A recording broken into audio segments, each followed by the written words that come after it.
Pemirsa, pakar farmasi Guru Besar Universitas Airlangga Surabaya, Profesor Suharjono menyatakan bukan parasetamol pada obat sirup yang memicu penyakit gagal ginjal akut misterius, melainkan adanya senyawa pelarut yang kadarnya melebihi batas. Saat ini Kemenkes mengeluarkan surat edaran penghentian penjualan obat sirup untuk anak-anak.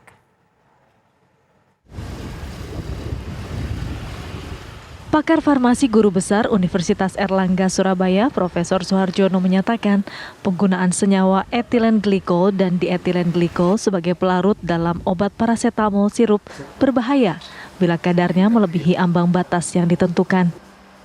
Bahan tambahan tersebut lazim digunakan sebagai pelarut dan perasa pada obat anak-anak yang berbentuk sirup. Menurut Suharjono, bukan parasetamol pada obat sirup yang memicu penyakit gagal ginjal akut misterius, melainkan adanya senyawa pelarut yang kadarnya melebihi batas. Ketua Apoteker Indonesia Provinsi Jawa Timur ini juga menambahkan senyawa etilen glikol dan dietilen glikol hanya bertahan selama 6 hari dalam tubuh.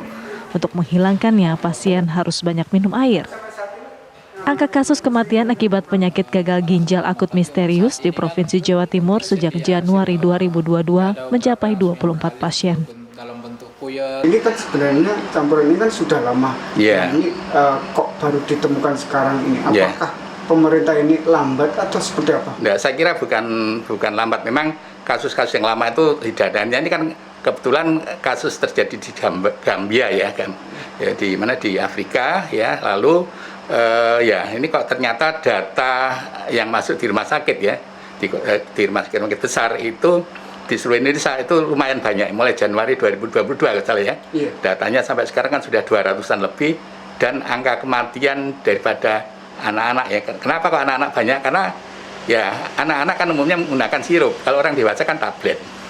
Ya, dan kita harus tidak hanya obat bahan aktif saja yang beracun. Ya, tapi juga bahan tambahan juga bisa beracun kalau tadi digunakan berlebihan, ya, tidak sesuai dengan persyaratan yang ada kalau di farmasi itu ada syarat farmakope ya.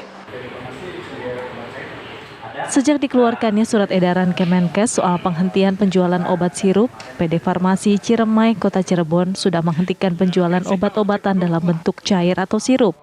Pemkot Cirebon juga telah mengeluarkan surat edaran dari Dinas Kesehatan Kota Cirebon tertanggal 19 Oktober 2022 agar tidak menjual obat dalam bentuk cair atau sirup kepada masyarakat sampai hasil penelusuran dan penelitian tuntas. Dokter juga tidak diperbolehkan memberikan resep dalam bentuk obat sirup untuk sementara waktu. Sebagai alternatif dapat menggunakan bentuk sediaan lain seperti tablet, kapsul, anal, atau lainnya.